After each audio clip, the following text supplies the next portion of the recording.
I have a friend that can spot Hello Kitty merchandise with her eyes closed. If we were in a store and she suddenly disappeared, I don't need to go to the front desk to have her name called over the intercom. I just go to the Hello Kitty section. While she may have a lot of Hello Kitty related merchandise, and I mean a lot. Cabinets. So much. Hello Kitty in the fridge. Maybe too many things. It's just everywhere. Well, that's pretty cool though. And then you just go right into the closet where, of course, got more Hello Kitty stuff. What are you doing here? Hide. You know, I can see you. If anyone asks where I was here the whole time. Okay, cool. She doesn't buy everything that she sees. She just once in a while realizes there's something missing in her life and she buys it in order to survive. She also doesn't have anything close to the world record of 5,000 Hello Kitty items. No, don't let her see that. I don't need her to get any ideas. I know I did this bit in the last video. I just thought it was funny to do it again, so leave me alone. That's how it starts, though. Next thing you know, you have wall-to-wall racks of stuff, floor-to-ceiling movable walls of stuff, entire rooms of stuff, massive storage units full of stuff, entire warehouses full of stuff, a warehouse-sized area just to keep the broken stuff. You may have a passionate obsession for collecting something, but no matter what that thing is, there is somebody out there who has so much of whatever it is, the amount will make your eyes bulge. And for literally the rest of us, there will be somebody out there that has more of a thing than we do. Like, you may have 1 or 2 Funko Pops, but there's gonna be somebody out there that has 3. Just for fun, I kind of picked something that was random and weird, just to see if there was a record for it and how wild these numbers can get. I chose human teeth because, I mean, I have a pretty decent collection myself, but I'm sure there was somebody out there who has more. Sure enough, the record is over 2 million human teeth. To put that into perspective, if you collected a full set of teeth from a person, it would take 62,500 people just to match that record. That's a lot of smiles. Now, this video is not about the history of Guinness World Records or collectors in general. It's about one specific video that I ran into that I thought was a little weird. To fully understand, I had to do something that no one should ever have to do. I watched every Guinness World Records collection video that I could find. 6 long years to have my sets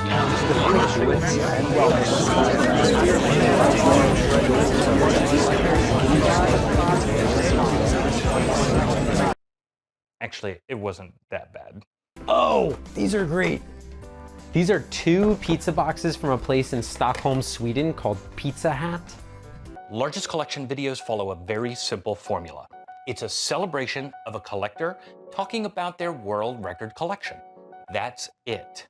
These videos may be a straightforward walkthrough with some commentary and context from the collector. This mask I've actually had since I was 5 years old. It's a James Bond, You Only Live Twice Pepsi can. This is the one I had from my childhood. Some spend a little bit more time going through their collection, especially if there are stories that are worth highlighting. I worked with Toshin and loaned them hundreds of comic books from my collection and other items that they took pictures of to put into this book. So they gave me a complimentary copy of this. The action figures that were never made. And this is the rocket firing Boba Fett. They also may be a bit more quirky because the collector is quirky.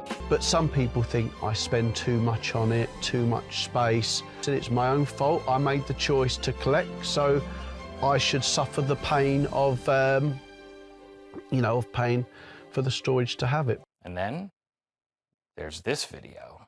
Let's go. Welcome to my Squishmallow's world. This is Sabrina, a Squishmallow collector that has received the Guinness World Record for the largest Squishmallow collection. She takes us on a tour of 1, 2, 3 rooms that are stacked floor to ceiling with Squishmallows. My absolute favorite Squishmallows filled room in the house. Oh, there's another room. Where all my cow Squishmallows are. I think those are my favorite animal now. Cows are your favorite animal? I wonder what the foxes would say about that. I love my foxes, one of my favorite animals, so. Sabrina's video also follows this formula. Her video celebrates a record of 1,523 Squishmallows that was certified on the 17th of December, 2023. It's crazy to think that there have been at least 1,500 Squishmallows, especially when not all of them come in various sizes. I don't think Bop here comes in a different size than this. Duplicates tend to not be allowed when it comes to collections. Even the Monopoly guy has an entire room dedicated to keeping the duplicates separate from the collection. This is about 700 here, and I have 800 loaned out to a museum in Belgium. Sheesh, that's a lot of duplicates. Given some of the insane numbers that collections tend to be, 1,500 kinda sounds a bit small. We're up against records like over 3,000 mobile phones, 8,000 Funko Pops, 11,000 Coke cans, 45,000 Pokemon cards, over 500,000 Star Wars items. There was somebody in the comments of this video that say that they did have at one time over 2,000. There was also a Reddit post a little over a month before this video got published where they laid out their entire collection and claimed it was about 4,000 Squishmallows. Apparently that video was made as part of their Guinness application. As of this video, 2 years after the official count and over a year after Sabrina's video and the Reddit post, Sabrina still reigns as Squishmallow champion. Now, Sabrina does say that her collection is over 2,000 from the last time that she updated her bio, so in the meantime, her power level has definitely been growing. It's over 2,000! I will say, I'm not really a fan of Squishmallows. I kind of find their cuteness to be a bit generic. However, if one day I find myself in front of a pile of Squishmallows, I'm jumping in the pile. Ask forgiveness, not permission. Now, it's perfectly fine if you love them. In fact, tell me how wrong I am in the comments, but only if you like and subscribe first. I don't make up the rules. I may not like Squishmallows, but they do have this interesting feel that's different from most stuffies. It's kind of like... they're squishy? Yes, exactly. Wait, who the fuck is that? Meet Dakota. Dakota is Sabrina's husband. How do I know that? Because it says so on the screen. While this video starts as a standard collector collection video, a new plot emerges. When she started getting into them, 1, 2, 3, you know, it was kind of like, you know, it's cool, we don't mind it. And then it kind of just got bigger and bigger. Dakota talks about his experience with the Squishmallows multiplying around him. He's pretty chill. Despite some nervous energy, it's clear he's found acceptance living in a Squishmallow world. We keep it clean and organized, and it's kind of just become a part of who we are. Throughout the video, it is clear he himself has no real attachment to the Squishmallows. He talks at length about ideas for when the collecting will end. I mean, everything good comes to an end, but I think if it does, we could repurpose this, good fabric, a lot of fluff and colors and things, so we could do something positive. Only to have Sabrina break in to clarify. I think the only time I would stop collecting Squishmallows is if they stop producing Squishmallows. With the last shot of the video leaving Dakota completely speechless. Which is pretty cute, right? Like, Dakota hasn't chosen this life. The walls of Squishmallow have just crept up around him like a tomb. Meanwhile, an oblivious Sabrina going on about her Squishmallow life, which she should, doesn't even realize that her obsession might suffocate her husband at any moment as these walls are slowly closing in on him. The thing is, no other video does this. And there's a good reason for that. We're here to celebrate a world record collection. We don't need some outsider coming in, raining on that parade, being all reasonable and shit. It's not because he's in the video either. There are plenty of side characters that show up in other videos. The Collection King's wife stands in the archway of the other room, but everything she says is about how excited she is for her husband. Personally, I don't know someone that I know that has world records, and then living with someone who has records. I think that's pretty awesome. I think our kids are proud of him. Spider-Man Collection features a party that's being thrown to celebrate the record. Thanks for coming. Tristan, would you like to say one more word? No. In the Monopoly video, the record holder's rival has shown up to celebrate the official count of a record that isn't even his. It was my nemesis for many, many years because we used to try and buy the same sets on eBay. At no point does anybody come in and say, yeah, this is cool and all. Don't you think this is a little out of control? It's not that collectors are the main character of the story. It's that they're the only character. Anyone else that shows up in a video is incidental. We know exactly what we're getting when we watch a video like this. But when Dakota appears, all of our attention shifts to him because not only do we relate more to Dakota, he's providing a point of view that we could only speculate before. But I can see a sizable portion of the audience will walk away from this video thinking that they know more about Sabrina and Dakota than they actually do, feeling that Dakota needs a bit of sympathy for a man about to crack because of a crazy Squishmallow lady? I say all of this because this video is such a lie. Dakota doesn't need sympathy. He's not a victim. He's an accomplice. Earlier in the video, they have this exchange. When she started getting into them, 1, 2, 3, you know, it was kind of like, you know, it's cool. We don't mind it. He'll drive me around to find Squishmallows. We'll go hours away just to find some Squishmallows. Dakota thinks whatever he does about the collection itself.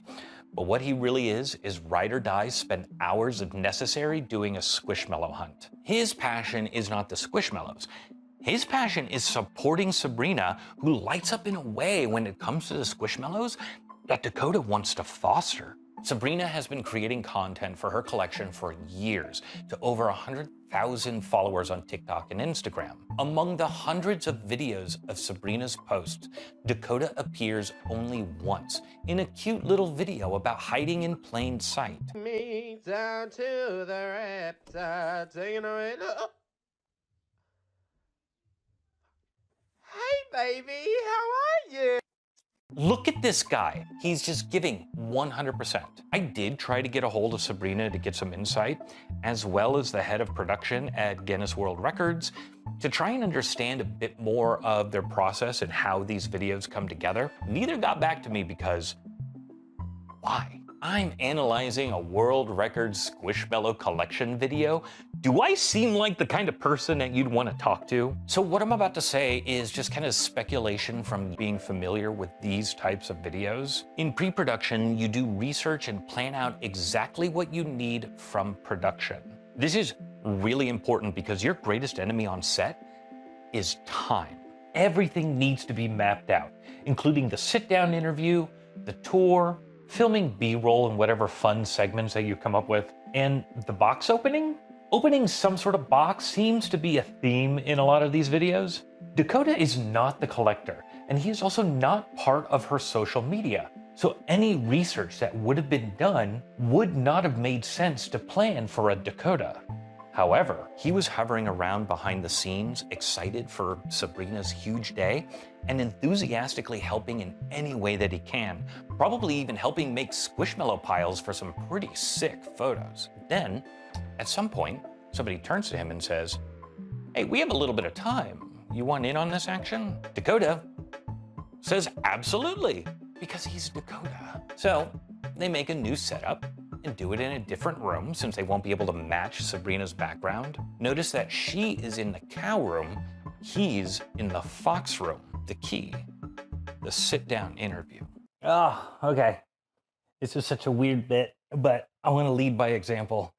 I'm having too much fun with this. If you wanted to vaguely interview somebody, you just throw a light in their direction, point the camera at them, and then ask a question or two. Kind of like, hey, how do you think I'm doing so far? Well, I seem to be doing the absolute best that I can, isn't it?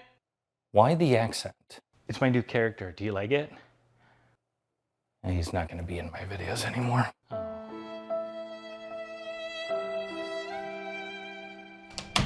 For a formal talking head interview, you want it to be as clean as possible. You want to get your camera set up, you want to get your lighting set up appropriately, you want your audio set up with a backup, and then you have a producer or a director that will be just off camera, and we'll have a set of questions that they will ask from behind the camera. When they ask you a question, you take a beat, you try to rephrase that question in your answer, and then when you are done, you just sit quietly for a couple seconds.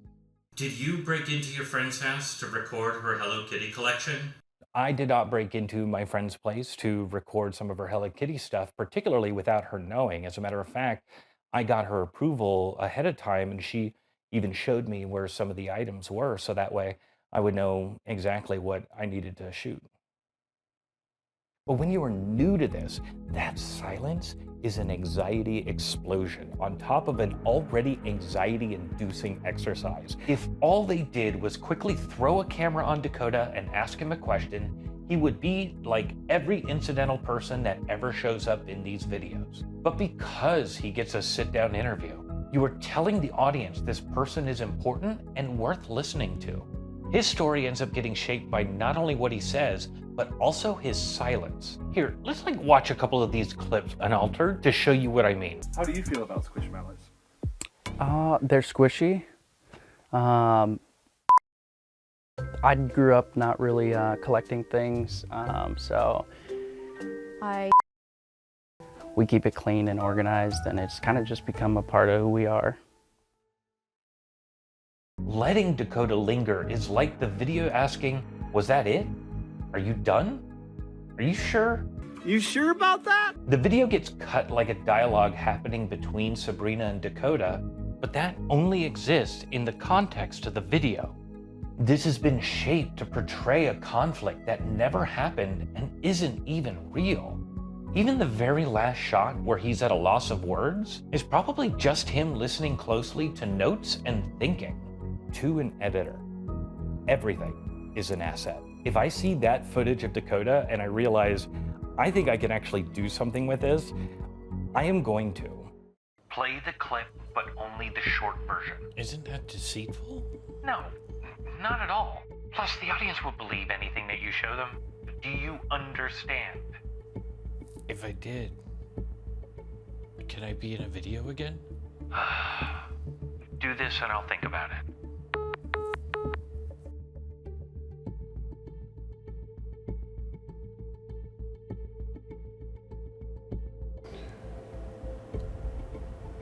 What do I do? So here's the thing. I kind of love this video. Everything about it screams like decisions that I would personally make. But at the same time, I also slightly cringe at this video because as an outsider looking in, I realize these decisions that I would have personally made might not even be the right context for a Guinness World Record video. Now, mind you, this is just such low stakes that I'd be laughing putting this video together, thinking Sabrina and Dakota would find it just as hilarious as I did. It does veer away from the spirit of that kind of video. But what if I accidentally did the same thing to a video I personally find entertaining and more interesting and lead people to believe something more malicious than I intend? Will my own instincts and taste betray me? Much in the same way that I led you to believe that I broke into a friend's place to record her Hello Kitty stuff. You know what? Maybe you should have thought twice before being so mean to me, isn't it? Go ahead, roll the rest of that footage. Oh, hey! Yeah, this was totally a joke. This is totally part of the bit. How's it going? You want me to call the cops? No, we're good.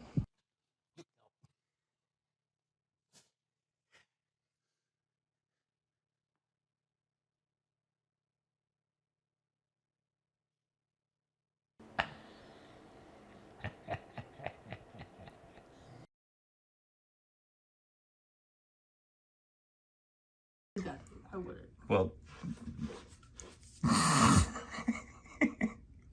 see, I told you it is a bit. That's also a Hello Kitty as well. You probably do have a Hello Kitty Squishmallow. I don't actually, but I do have a Hello Kitty dressed as Pooh.